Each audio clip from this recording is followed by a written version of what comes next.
Hello, hello, hello. Just waiting for everybody to. Hello. Hello. Hello. Hello. How are you? I'm okay. Who else is here? I think Mick is joining in. I think people will probably come in pretty slowly this time. Sorry. Where's your camera, Lips? I'm getting it. I'm getting it. I'm getting it. Hold on. I use it as a microphone. So right now it was set up as a microphone on a tiny little lamp. Okay, let's see. There you are. I don't know. It says that. Can you see the little squares at the top What do you mean? of everybody else, or is that just me because I'm the controller?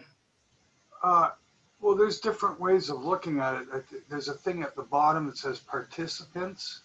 Okay. And I think that when you click on that, yeah, I think it gives you the list. Okay. There was some kind of way of actually setting it up so you can see it any way you want. Well, I'm hoping that everybody followed the links and they're working. I contacted everybody, so we got people coming from pretty far away today. So hopefully that it all works. I'm not sure why it's not connecting with Meg. This is frustrating. Maybe message him and see what's happening. Yeah, I see at the bottom of the screen, there's a little wavy little line. It looks Yeah. like he's on pause or something. Yeah, well, I sent him a message. Well, I heard back from John Gallagher and Miles Goodwin today. Okay, Oh, here it there we comes. go. Hello. Hey, Mick, how are you? Right, how you doing? Not too bad. All the way from, How's where are it you exactly? In Pennsylvania? Philly, yeah. Ah, oh, what's it like there? Rainy and cold. Yeah, same. Yeah. Yeah. All right. Well, we're still waiting on a few other people to kick in, but we can. Doesn't matter. It doesn't matter. We can still talk. I like your ears. your well-placed sitting position in front of your nice poster there of Anvil. Check that out. Did you see that? Yeah. Oh wow, cool. We opened for you guys back in, I don't know if it was 2014 or 2015. You had played Reading, PA at the Reverb. What was the name of the club? Reverb. It was in Reading. Yeah. Wow. That's such a cool. Sometimes the name rings a bell and sometimes it doesn't. I can't picture the actual place, but I don't know. Actually, we have a actually hold on, I'll be right back. Wait a minute. That's so cool. See, Steve. I gotta think about it. We got the name. we got you guys assigned a guitar. Ah. Wow. Wow, that's fucking cool. Yeah. It was a good show, man. It was great. Aw, how long ago was that? I'm going to say it was 2014. Oh wow. Which bass player did we have? Sal. Oh yeah, we had Sal. Okay, it's BC, before Christ. Yeah. Handful BC, right? Yeah. It's fucking hilarious. But we started that a while ago, right? Because we nicknamed him Christ because his name's really Christopher, so he became Christ. Yeah. Christ saved the band, man. You know what I mean? It turned into all kinds of fucking jokes, right? But on the other side, I'm laughing about it, but in a certain sense, the addition of that particular guy was the biggest difference in my whole career, really. That it actually it was a division, a really big division. it's 3 parts. You know what I mean? There's Yeah, I the know. first rendition, the second rendition, and then the final one. And to me, the final one is like the best one ever. It's Oh, just wow. you found exactly what you needed to do what you wanted to do, right? That's Right. the thing. And I think that was the good thing about all the different renditions, because we were trying different things at different points in our career, right? Yeah. Makes You gotta sense. have something to fucking, I want to get to that. I gotta get to that. That's where I gotta get to. And you gotta, Right. that's what it's all about, is finding that fucking focal point and going after it and trying to capture it. It was a certain essence that we were looking for at each point when we got different members. You know, from the first rendition, we had a typical bass player that played with a pick. We had a second guitar player that didn't play anything but rhythm guitars. Yeah. No lead playing at all, right? So that was the first rendition, and that was that, and actually the most loved, so apparently, for whatever reason. You know, I still talk to the original guitar player. In fact, I talked to him today. But I'm just saying that it's the kind of thing that it's just a portion of your existence. So once we went through the point with having a guitar player that just played rhythm and sang some songs, we went to having a second lead guitar. So then we had these lead guitar things going on in the song, and the solos were more ornate and more fucking whatever. And that's through the 90s, right? When Question: have either of you got? there was absolutely 0.0.0s that you're ever going to be fucking anything beyond a legend band that the hardcore fans buy. You're not going to be a radio band. You're not going to be anything like that. So be as heavy and as fucking sick and as insane as you want. It doesn't matter. You know? So that we went through that segment of our career, and then finally we get to another, and only me singing, virtually only me singing all that time, which is not a good thing, because you don't have backup singing, you don't have harmonies, you're missing the whole other fucking facet that made the first rendition what it was. Right. The first rendition had 2 singers. The Right. second rendition had 1 singer. And then now it's like, okay, finally we got the singing back. We didn't bother with the second guitar, because in the scheme of things, it actually made little or no difference.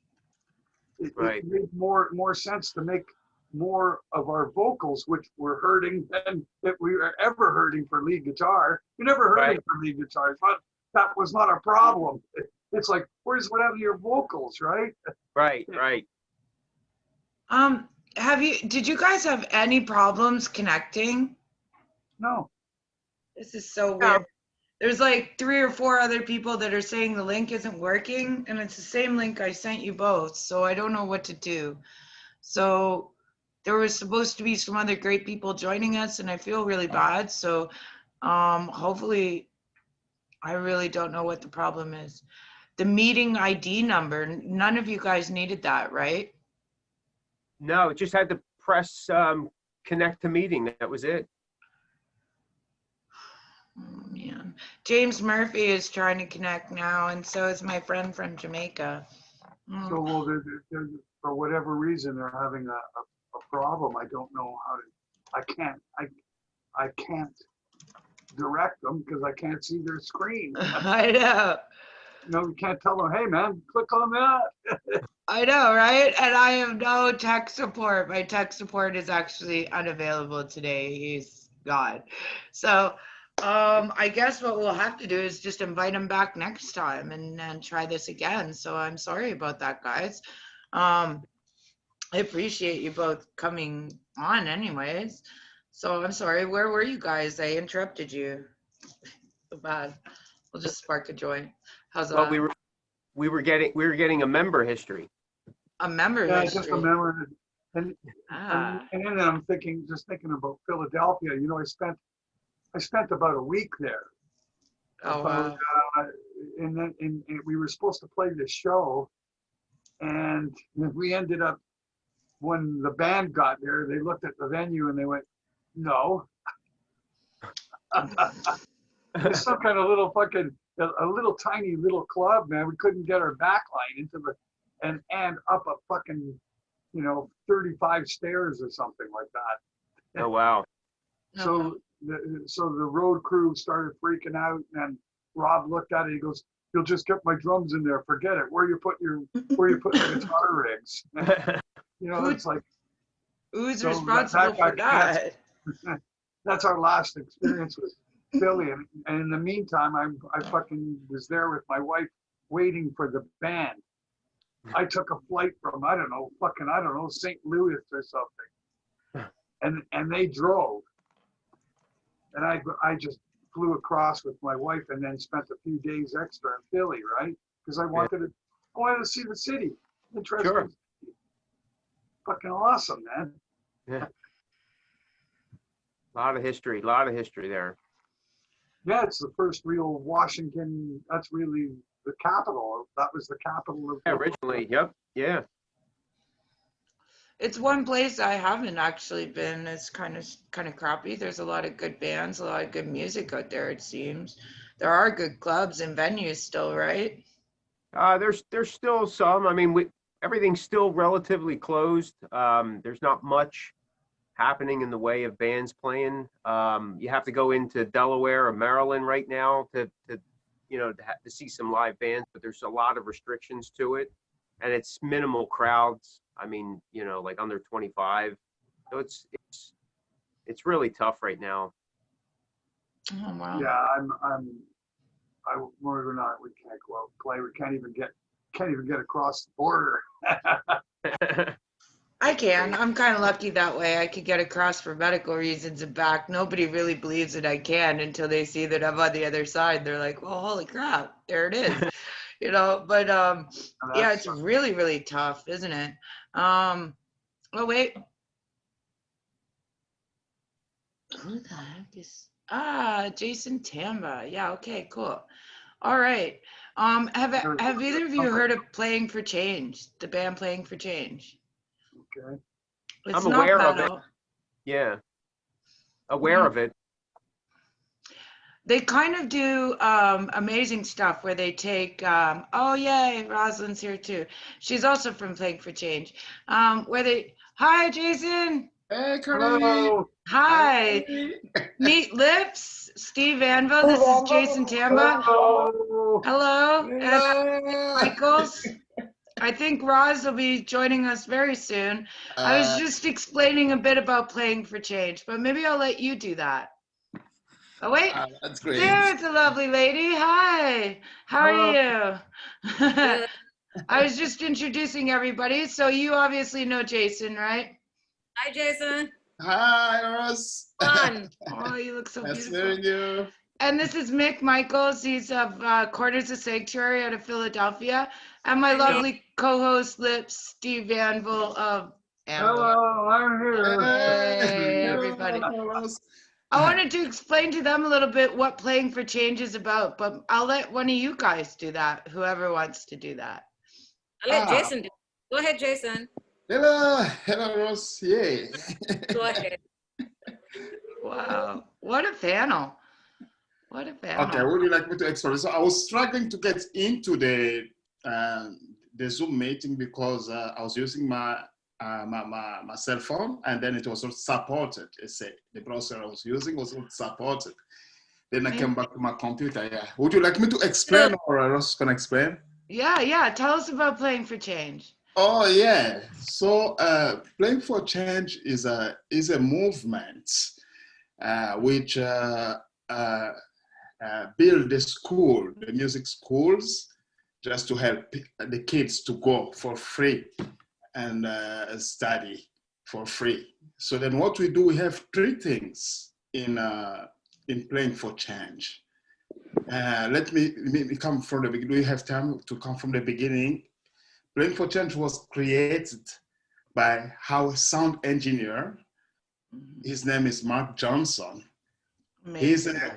Yeah. yeah, he was an engineer for Paul Simon and quite a lot of artists. And then he felt like working too much in studio. He found like there are also good music on the street. Of Every time when he walks course. on the street, he sees like, those people also are also good artists, but they don't have chance to go to the studio and be recorded. What if he just takes the studio to the people, to the streets, Yeah. and then see how this is gonna work? And then the first song, he went to the Promenade Street because he was working around here in Los Angeles. He went to the Promenade Street in Los Angeles and recorded the first guy was called, street musician was called Roger Ridley. Yes. Ridley. And the first song was like Playing for Change. It was Stand By Me. So Stand By Me, yes. Yeah. And Tears on My Pillow, I think, was one of the first ones. And I saw that video right when it came out. It was incredible. And then tough, like, why not taking that song around the world? Take the song and start adding musicians around the world. And then that's how, yeah, he started adding the musician around the world, and it gives a big impact. Hello, James Murphy. Oh my gosh, another artist. Oh, yay. Yay. Okay, continue. We'll say hello to him in a second. This is incredible. When he started that, the second time when he came to record War No More Trouble, that's how I've been found. And he came with the crew in Africa. And then in his passage in Africa, we were playing in this restaurant, and they came to eat in the restaurant. Yes. They kind of like, oh, guys, you play so well. This is our project. Can you get involved? And we got involved. We played in War No More Trouble, and then I sang in that too. And then people also liked it. From there, I got involved until today. So then we have three things in Playing for Change. We have Playing for Change has the band in which I'm involved. Yeah. And then we have Songs Around the World.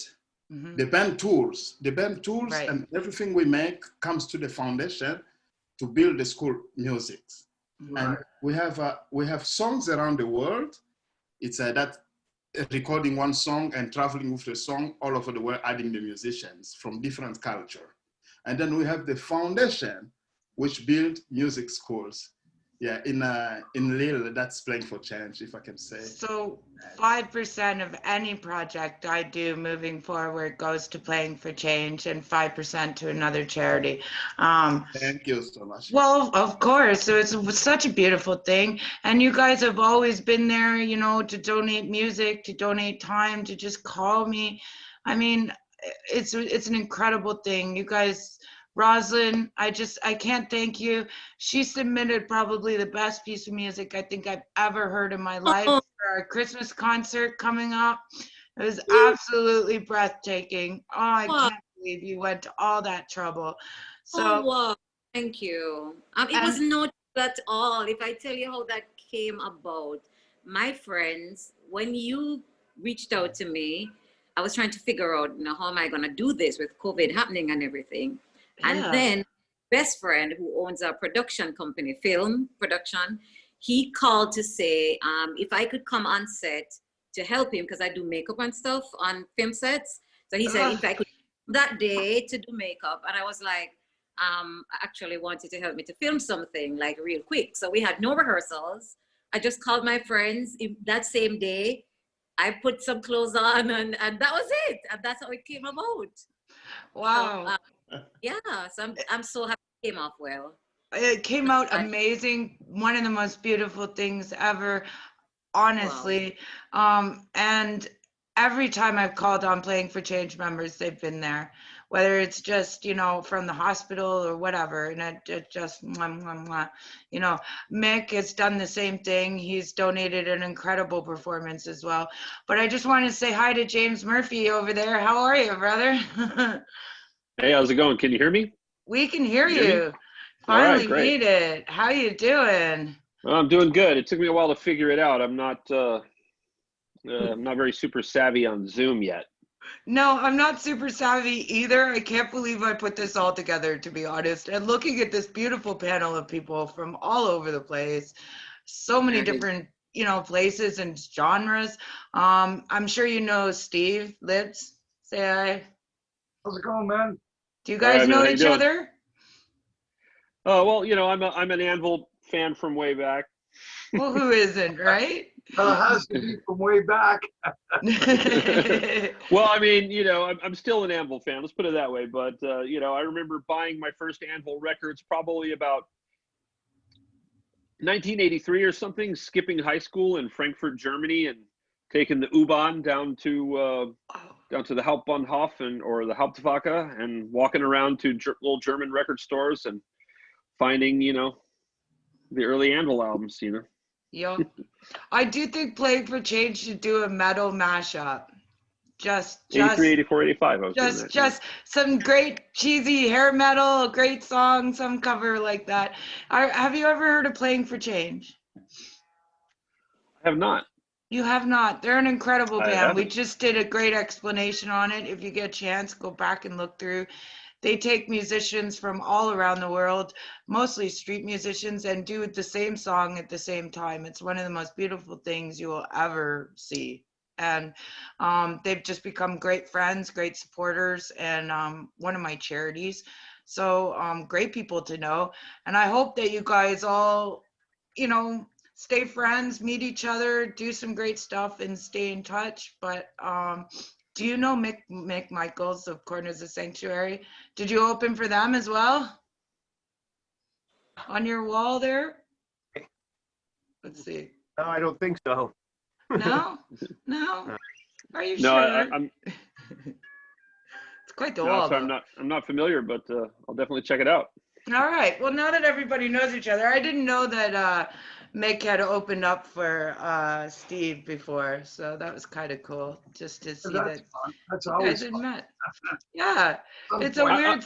I'm surprised I haven't over the years. I mean, even from my very first the very first album that I ever played on, it came out in 1990, but it was recorded in '89, and so only about 5-6 years after I bought my very first Anvil records. But in the meantime, I had moved back to the States, and I didn't really know that anybody in America knew about Anvil. I didn't. I thought it was like they didn't really. but We talk a lot about that. when I met Chuck Schuldiner, but the year before I joined Death and made my first album with them, when I met Chuck Schuldiner, I went to Terry Butler, the bass player's house. Terry plays for Obituary now, but back then he was in Death, and they were on their Leprosy album, I think. And I came in. They were getting ready to do Spiritual Healing, the album that I came in for and played on, and wrote a lot of music for. But I went to Terry Butler's house with Chuck and Bill, the other three guys, and it was my very first meeting of them in person. And Terry had his record collection there, and they were talking about how awesome Chuck's record collection was, and we were just talking about all the bands we liked.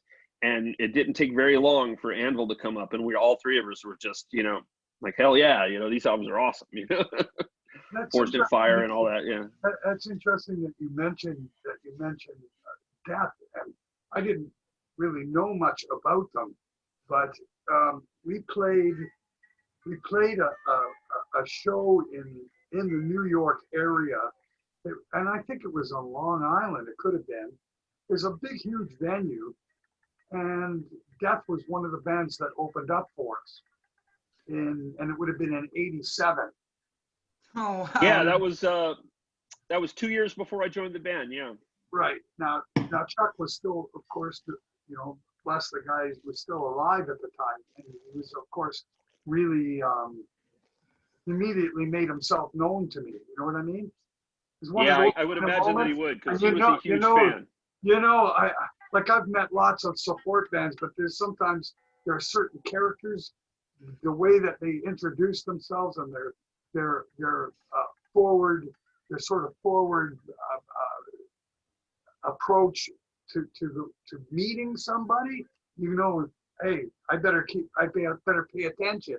If you follow what I'm saying, I'd never Yeah, heard I get of you. the band, and there's a band opening for me, and the way that particular guy, but in any case, what comes with it comes a great story.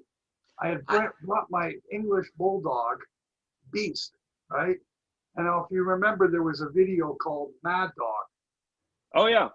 Okay, and there was a bulldog in that video. Oh, that was him. That was my dog. Mm. Very cool. Very cool. So like And the I brought him headliner on the doesn't. road, and I let him run around the venue when everybody was doing sound check. So what happened was the dog ran up on the stage while Death was doing their sound check and had his shit right beside. Oh my God. That's They're all awful. fucking He probably laughing. thought that was cool as shit. Yeah, they're laughing. They were fucking killing themselves laughing. And they take gaffer's tape and they put a square around it and write Lips's dog shit here. Oh my God. I can imagine, man. That'd be hilarious. So the headliner doesn't get to choose who you tour with? Like you just show up and you never know who's opening for you? You come to each gig and it could be it's a different band, a different scene. Yeah, local openers or regional openers. Yeah, you know, we come from wherever. It's usually just done by the promoter. Set up by the promoter. Crazy. That's crazy. It's like it's your show though. It would matter who's opening for me. I would want to choose them. Yeah, well, it's also a business, and at some point, I mean, if you can't dip into you can't have your fingers in every single part of the business. You know, most bands don't even have that much clout to begin with. You know. That's true. That's true. So. I guess playing for change is special. You guys consistently work with so many different people. Who's been your favorites? I asked Mermans, you know, what it was like to work, you know, with Keith Richards and, you know, Ringo Starr or Taj Mahal. And he goes, well, I'm from Africa. I'd never heard of these people before. I come here, I listen to the music, it's amazing, and I go play with them. I'm like, you just go play with Keith Richards, like you know, you've never heard the name. This is mind blowing. But who is your favorite? Excuse me, is that Roselyn? Mm-hmm. Yes. Oh yeah. You just noticed that now? Look, another one. I think we'll send you some Canadian weed. Okay. I got it. I know we're crossing genres here. I know you guys probably never heard of Anvil, have you? Or the band Death, or Testament, or any metal. Yeah, it's all probably foreign to you. I've heard of Lips. You have. How could you not, right? But unfortunately, I haven't heard of the others. Sorry. Because I work with Damian Marley, so we do a lot of the festivals on the road and stuff. Yeah. So I think at some point I heard of Lips. There you go. Yeah. There you go. Yeah. Well, I do think that it would be an amazing thing to smash some metal and some reggae together. You know, I don't think it's something that comes up too often. But yeah, right? Can you hear it? Because I can hear it. I can hear it. And for, you know, my whole life, I've had, you know, opera, reggae, and then metal. People are very confused by my collection. But I think they influence each other.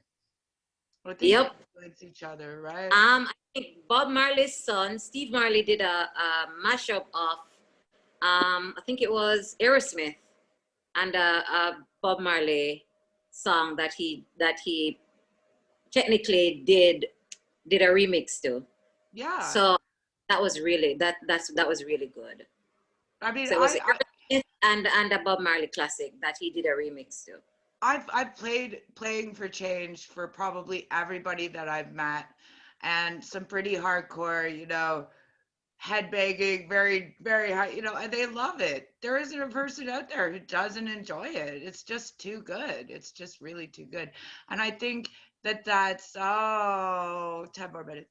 But I think that's the beautifulness of just bringing a bunch of people together that maybe might not have thought of joining forces and doing something and pulling something out of it that's different.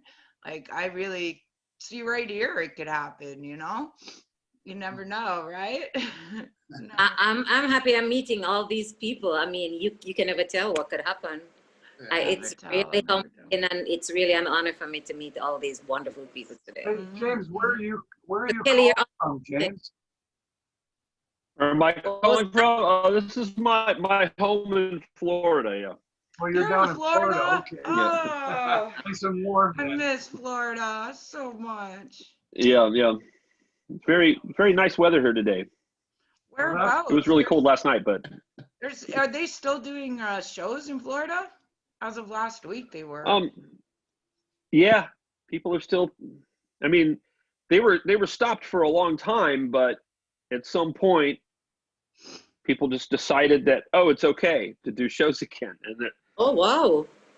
Yeah, Wow. and so they're having like smaller shows, like big tours aren't coming through because those bands aren't coming through, but local shows are happening all the time. Well, then I definitely. I get invited to them all the time, but I'm not going. Oh, okay. I was gonna say I want to talk to you guys, but Roselyn did something really incredible, and she did an amazing online performance, and so did Mich. They sent me a full performance. Like I'm just like mind blown that they were able to do this during COVID. But that's not what we were expecting. We were expecting to just have, like you are here, sitting around just jamming or singing or doing something, which would be so cool. We're doing a Christmas concert and online. Have you ever performed online like that before? And is it something that you would do moving forward? We asked. Who's the Everybody, like, Yeah. yeah, because I don't think we're coming back to live music anytime soon. I just don't. That is so disheartening for me to hear. I don't even want to put my energy there. I don't want to say it. I've been thinking positive since March, but reality is, man. I think one of the things that COVID did was to make us more aware of the different aspects that we have to showcase what we do. I mean, for us here, because I'm in Jamaica, for us here, our numbers have started going down. I think yesterday we were at 56 new cases, and we're coming from in the hundreds. So there's still no live music here.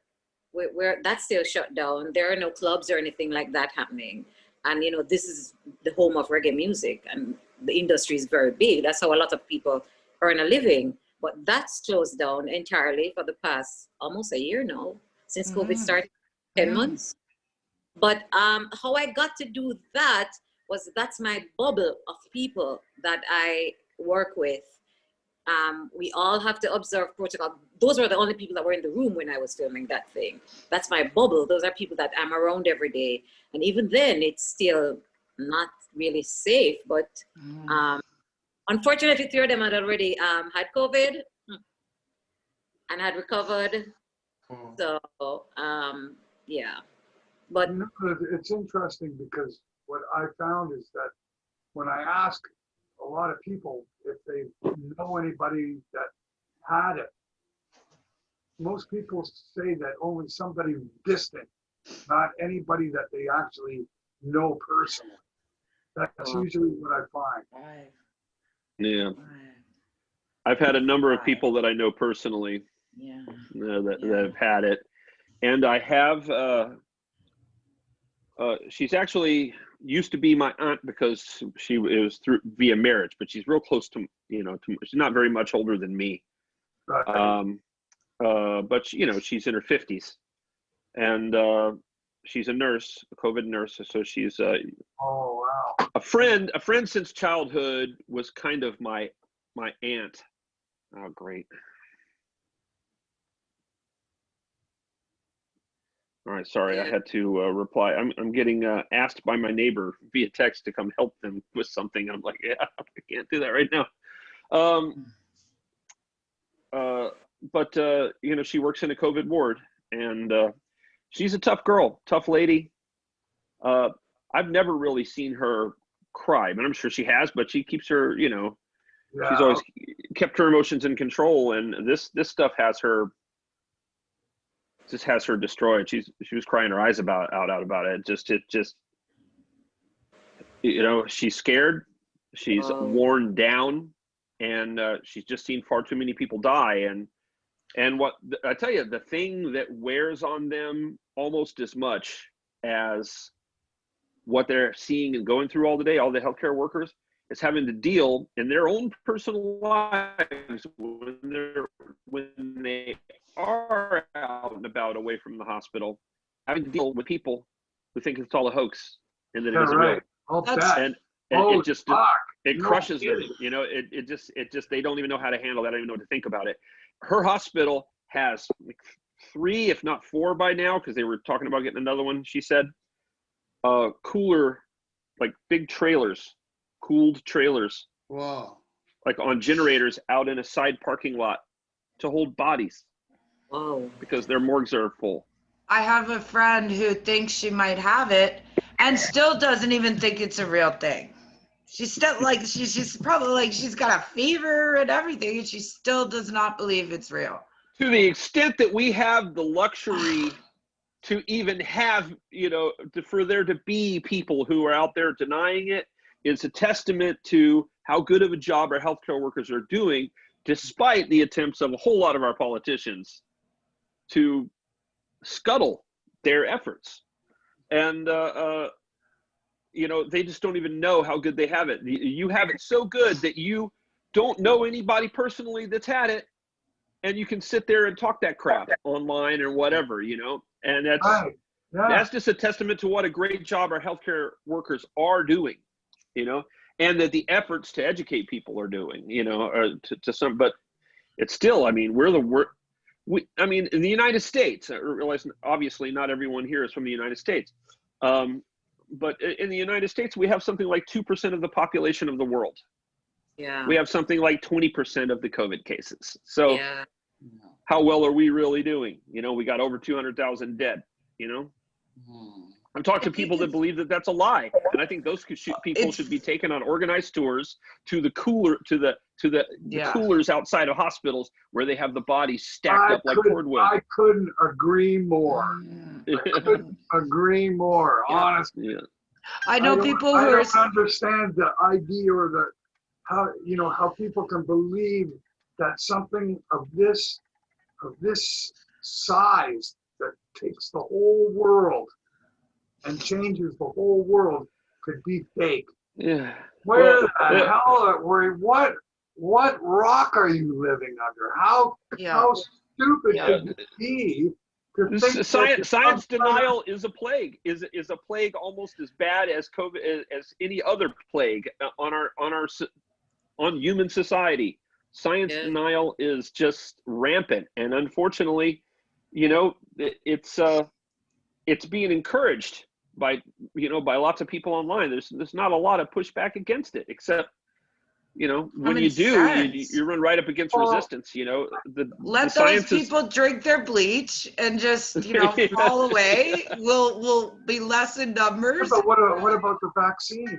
What about the vaccine? People saying that it's filled with nanoprobes and stuff like that, so that they can fucking control you and turn you into a robot.